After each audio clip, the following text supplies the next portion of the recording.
Olá, irmãos, olá, amigos. Estejamos em paz e nos empenhando para levar a paz àqueles com quem estivermos. Que assim seja. Vamos conversar agora sobre um assunto muito interessante e eu diria momentâneo, do momento. Liberdade. O que é ter liberdade? Liberdade é poder exercer a própria vontade, cada um de nós exercer sua própria vontade. É tão importante a liberdade para nós que ela consta de dísticos, bandeiras, lemas de estados, de nações, consta de hinos nacionais e hinos militares também. Liberdade é o antídoto contra a opressão e o retardamento. Tanto valor tem a liberdade para a humanidade que a história da nossa civilização está recheada de movimentos que a buscaram, medidas para mantê-la, mesmo que com o uso da força, através de rebeliões, conjurações, luta armada e até guerras. Mas sendo a liberdade a possibilidade, o poder de exercer a própria vontade, será que não haverá exageros nesse uso da própria vontade? Abusos, exageros, incômodo ao outro, por alguém que proceda segundo a sua vontade própria? Então, nossa humanidade descobriu que era preciso estabelecer limites, né? Com deveres e direitos, e até punição para quem não, ou para quem abusasse do uso da própria liberdade. Desde aquelas civilizações antigas lá, tivemos o Código de Hammurabi, baseado na lei de Talião, né? Olho por olho, dente por dente, como punições para aqueles que extrapolassem seu direito, sua liberdade própria, sua vontade própria. Então tivemos a lei de Moisés, que foi uma primeira tentativa de disciplinar a população, os abusos que ela cometia, né? E muitas outras possivelmente, mas esses códigos e leis se transformaram nas leis civis que nós temos, né? E como medida punitiva, primeiramente em qualquer uma, o que acontece? É o impedimento da livre circulação. Então, porque a possibilidade de exercer a própria vontade, a liberdade de ir e vir, são dons divinos, são dons magníficos que nós temos. Então, a punição primeira que se faz é o cerceamento da liberdade. Recolhe-se o indivíduo a uma prisão, prende-se, impede-se-o de exercer ou ter a sua liberdade de movimentos. Se nós observarmos ao nosso redor, uma primeira coisa que nós observamos é que existe uma lei natural, lei de causa e efeito, pela qual tudo o que existe é efeito de alguma coisa, de alguma causa, né? De várias coisas palpáveis, sensíveis à nossa volta, nós podemos descobrir qual é a causa, quem é o autor, quem fez, quem fabricou, quem produziu, enfim. Já de outras não tão palpáveis, mas perceptíveis e reconhecíveis por nós, como a Lua, os planetas, os sistemas solares, as galáxias, os elementos químicos, os seres vivos, forças naturais, magnetismo, raios cósmicos, energias do universo, a vida, espíritos, leis da natureza, o inexorável e contínuo progresso, porque tudo passa. Ficamos sem saber de início quem seria, ou qual seria a causa disso tudo, né? Ou quem seria o autor. Mas a gente percebe também no universo que há uma inteligência no encadeamento e funcionamento de tudo, pois notamos ordem, equilíbrio, harmonia no funcionamento dos astros, enfim, de tudo o que existe no universo, na criação divina, né? E aí nós falamos um pouco de quem seria o autor, né? Mas vamos ler. O que nos leva a concluir? Esses são efeitos inteligentes, esse equilíbrio, ordem, harmonia que existe em tudo. Então isso nos leva a concluir que efeitos inteligentes têm que ter uma causa inteligente. Não pode ser efeito do acaso, tampouco de uma explosão, um Big Bang, né? O que explode é algo que existe. Daí, a causa, a origem, não pode estar na explosão. Tem-se que admitir uma inteligência criadora de tudo. E essa inteligência é Deus, que é a inteligência suprema e a causa primária de todas as coisas. É a suprema inteligência porque ela está acima de qualquer outra, não existe nenhuma acima dela, ou sequer igual a ela. E é primária, causa primária, porque é a causa que acontece primeiro, é o que leva ao primeiro acontecimento, ao acontecimento que ocorre antes de qualquer outro, né? E Deus é uma entidade incriada, não foi criado, porque se alguém o tivesse criado, esse sim é que seria Deus.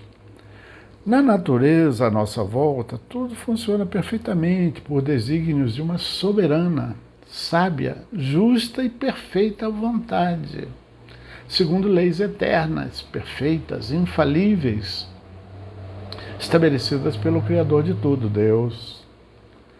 Na criação existe, vemos aí, sentimos, palpamos matéria, cujas características, constituição, propriedades, combinações, reações, interações, transformações, são geridas por leis físicas que pertencem ao campo da nossa ciência, né, material. Existe o homem, que não nada mais é do que um espírito encarnado, cuja convivência e relacionamento com o próximo, com a espiritualidade e com Deus, com o próprio Deus, deve seguir regras de bem proceder, distinguindo-se o bem, o mal, né? E as regras ou lei de bem proceder, distinguindo o bem e o mal, é a moral.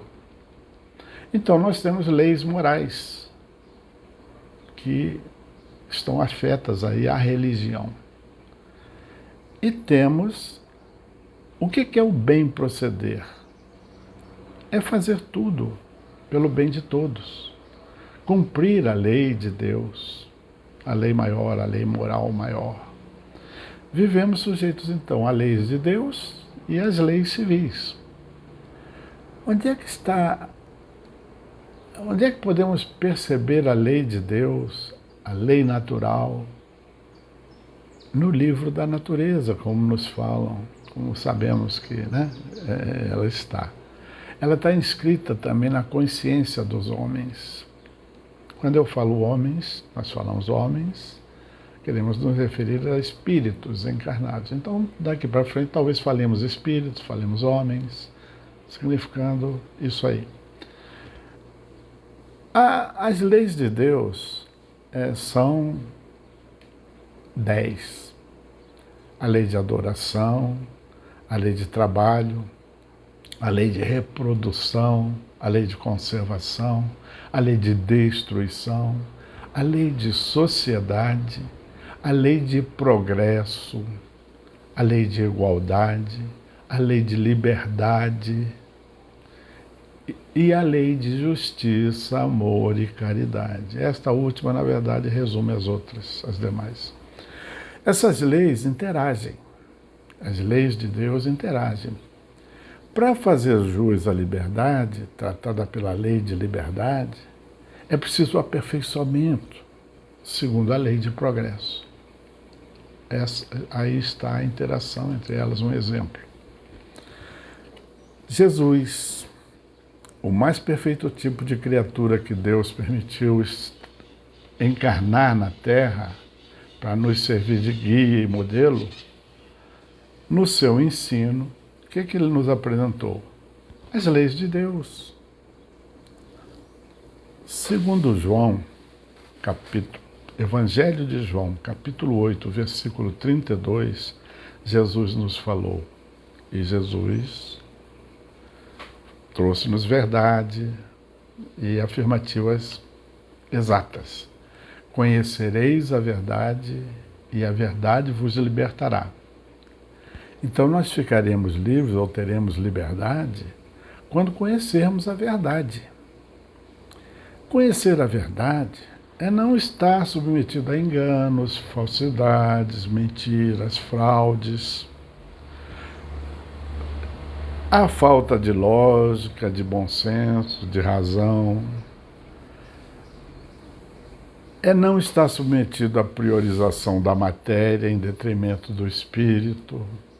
É não estar submetido a simbolismos, não ter que aceitar mistérios, crendices, superstições, temores, medos. Enfim, é estar livre da estagnação e do atraso em nosso aperfeiçoamento. Em João, capítulo 14, versículos 15 a 17 e 26, Jesus nos alerta sobre haver muito mais. Ele nos diz que haveria muito mais a nos ser ensinado, mas que àquela altura nós não conseguiríamos alcançar nem ter compreensão de todo o sentido do seu ensino, por não nos encontrarmos ainda suficiente amadurecidos para compreender e reter todo o fundo da sua mensagem, a qual, inclusive, seria esquecida por muitos de nós. Ele então prometeu-nos rogar ao Pai, a Deus, o Criador de tudo, que nos trouxesse, sob o comando do Espírito de verdade, um outro Consolador, que nos ensinaria todas as coisas, nos faria relembrar do ensino por ele trazido e ficaria conosco eternamente. O Espiritismo atende precisamente a essas características definidas por Jesus para esse Consolador. Ficar conosco eternamente só consegue um aprendizado. Nenhum ser encarnado, nenhum homem, consegue ficar conosco eternamente. Então, para que fique conosco eternamente, é preciso ser um aprendizado que nos chegue como nos chegou no momento adequado a doutrina dos espíritos, o espiritismo, que nos ensinando coisas cujo conhecimento não nos fora concedido e que retoma de forma clara e explícita a mensagem do Evangelho de Jesus, mediante ensinamentos assentes na verdade, no bom senso, na lógica, na razão e na razão, que, devidamente assimilada essa verdade, esse ensino e praticado, não vai mais ser esquecido por nós. Jesus falava conforme os tempos, os lugares e os ouvintes, utilizando alegorias e parábolas, como sabemos. Nas questões 627 e 628 do Livro dos Espíritos, os Espíritos afirmam que é mistério agora que a verdade apresentada pelos Espíritos via Espiritismo se torne inteligível a todo mundo. Os Espíritos incumbidos de trazer o Espiritismo para nós, para nos desenvolver, dizem caber-lhes abrir os olhos e os ouvidos a todos, de modo que ninguém possa pretextar ignorância após receber esse ensino, que é claro e sem equívocos, de modo que todos possam julgar e apreciar com a razão. E eles reforçam: não há nenhum sistema antigo de filosofia, nenhuma tradição, nenhuma religião que seja desprezível, pois em tudo há germes de grandes verdades e que, se bem pareçam contraditórias entre si, dispersas que se acham em meio a acessórios sem fundamento, facilmente coordenáveis se nos apresentam, graças à explicação que o Espiritismo dá de uma imensidade de coisas que até agora se nos afiguraram sem razão alguma e cuja realidade está hoje irrecusavelmente demonstrada. A verdade não esteve sempre ao alcance de toda a gente. Ela é como a luz. O homem precisa se acostumar a ela, pouco a pouco. Do contrário, fica deslumbrado. Importa que cada coisa venha a seu tempo. Allan Kardec, na questão 625 do Livro dos Espíritos, comenta para nós: na Terra, os homens têm sido conduzidos por seres que, pretendendo instruí-los na lei de Deus, os têm transviado, lhes ensinando falsos princípios. Muitos hão apresentado como leis divinas simples leis humanas, estatuídas para servir às paixões e dominar os homens, devendo-se isso a haverem deixado que os dominassem sentimentos demasiado terrenos e por terem confundido as leis que regulam as condições da vida da alma com as que regem a vida do corpo. É necessário que ninguém interprete a lei de Deus ao sabor de suas paixões, nem falseie o sentido de uma lei que é toda amor, justiça e caridade.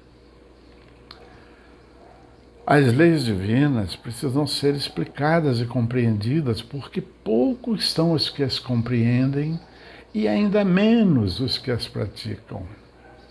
A lei de Deus é a força e o poder a que nos submetemos e que nos conduz ao aperfeiçoamento, que, aliás, foi ordenado por Jesus lá em Mateus, capítulo 5, versículos 44, 46, 44 e 46 a 48, onde ele nos diz: sede, pois, vós outros perfeitos. Allan Kardec, nessa mesma questão, continua: os homens têm sido conduzidos por seres que, pretendendo instruí-los na lei de Deus, os têm transviado e lhes ensinado falsos princípios, como já falamos, né? É necessário que ninguém interprete, então, as leis de Deus ao sabor das suas próprias paixões. Segundo desígnios de Deus,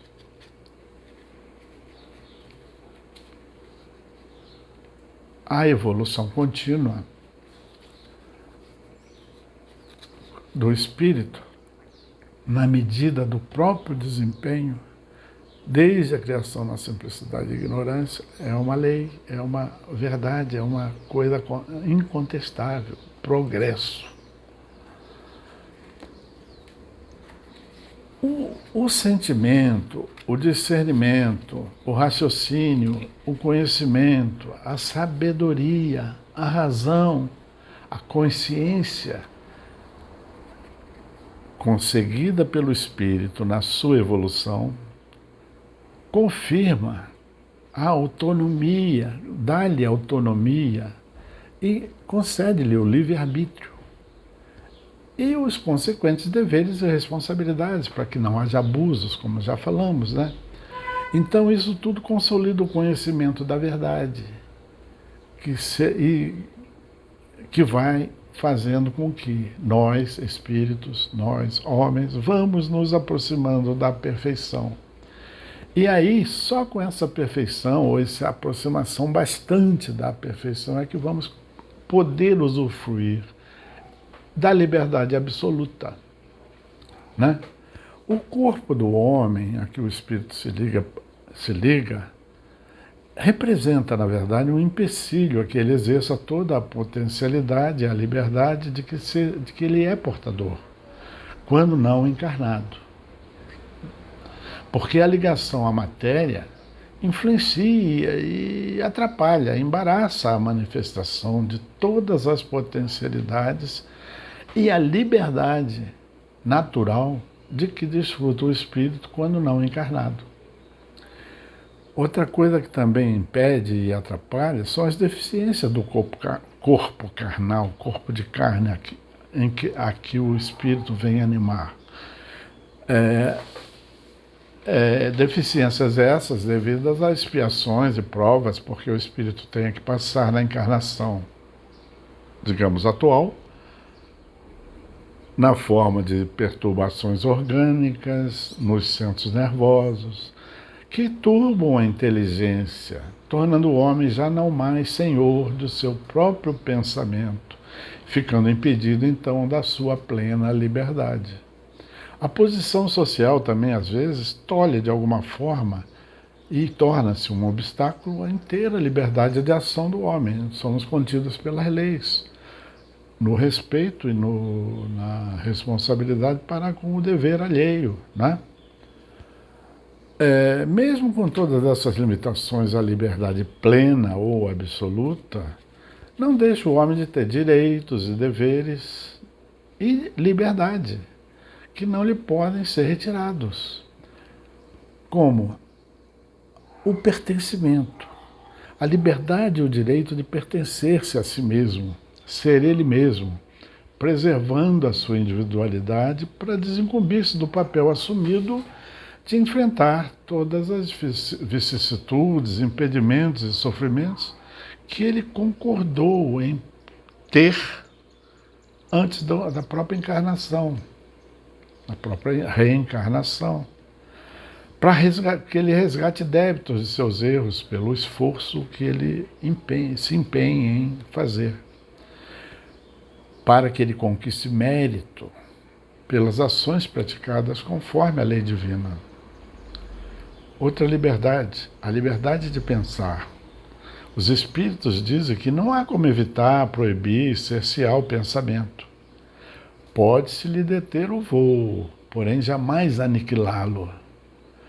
Não há como o pensamento do homem se subordinar a outro homem, principalmente quando ele já conseguiu consciência capaz de consolidar sua livre vontade, sua autonomia e seu livre-arbítrio.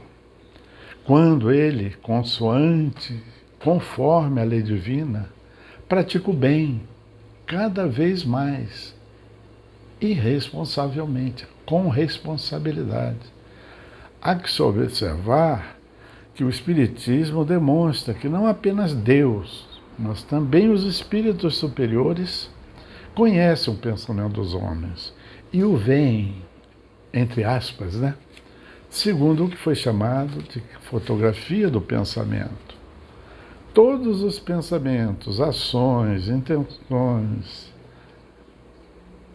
bons, maus, praticados pelo homem, pelo espírito, permanecem registrados no perispírito, ou seja, no corpo espiritual do espírito, enquanto não eliminados pela prática condizente com a lei de amor, justiça e caridade, que resume todas as leis de Deus.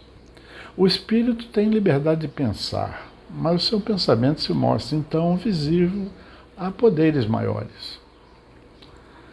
O pensamento, o desejo ou a intenção são a causa do bem e do mal que pode ser concretizado em palavras ou ações, ou ações.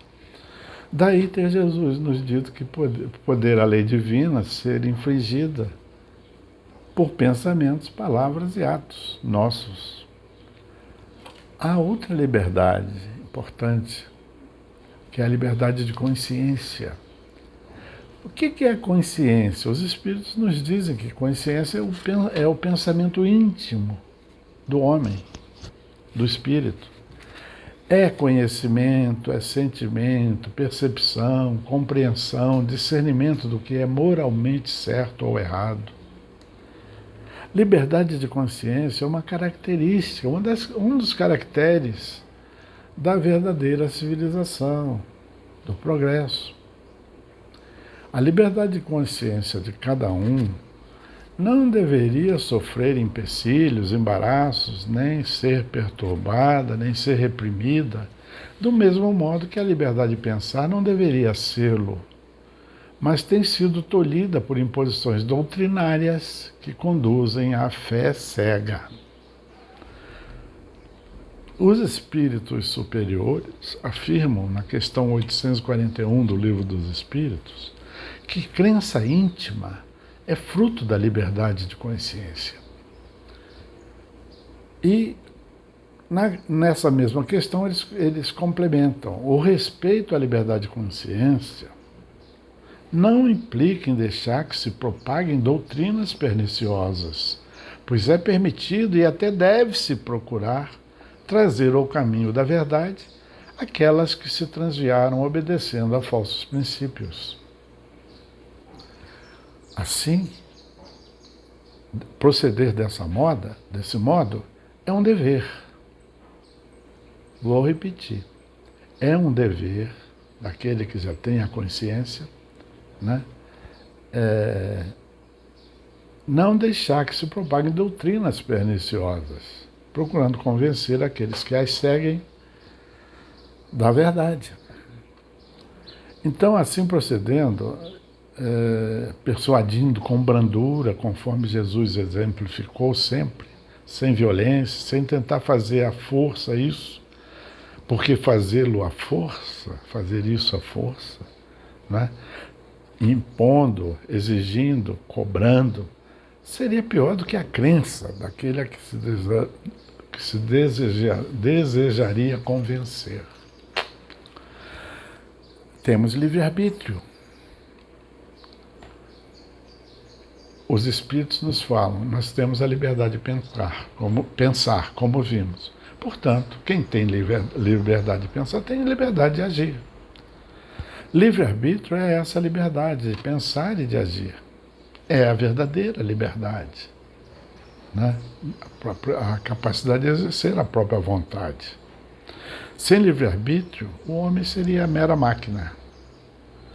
O espírito chega à posse do livre-arbítrio ao se aperfeiçoar continuamente, lei de progresso. A partir daquele início simples e ignorante que Deus concede a todas as suas criaturas, porque Ele é justo, não daria preferência ou prioridade ou vantagens a ninguém, a nenhuma das suas criaturas. Então criou todas as suas criaturas, sabemos, simples e ignorantes, com a liberdade, o dever, a missão, o compromisso de evoluir, conquistando instinto, sensibilidade, sentimento, inteligência, consciência, autonomia e o próprio livre-arbítrio. As aberrações das faculdades corporais, materiais, muitas vezes presentes na expiação, porque passa um espírito, cabível pela justiça de Deus, a quem tenha, né, agido contrariamente à lei divina, utilizando suas faculdades nesta ou em anterior existência, erroneamente. Isso aí, essa aberração das faculdades, tem o objetivo e tira o livre-arbítrio do homem, impede esse livre-arbítrio. Jesus, nosso guia e modelo pela perfeição da infalível justiça conseguida, a partir da mesma criação e simplicidade que nós, né? Simplicidade e ignorância, ele se aperfeiçoou, chegando à condição de Cristo, Espírito puro, perfeito, detendo por isso, não tão perfeito quanto o Pai, porque Deus é único, mas se aproximando, detendo por isso a liberdade absoluta de amar indistintamente, indistinta e incondicionalmente, não guardar rancor, jamais se ofender, perdoar com justiça ensinar a lei de Deus para nosso aperfeiçoamento, através do seu Evangelho, e aguardar pacientemente que cheguemos à perfeição que ordenou, como está lá em Mateus 5, capítulo 5, versículo 48, sede perfeitos.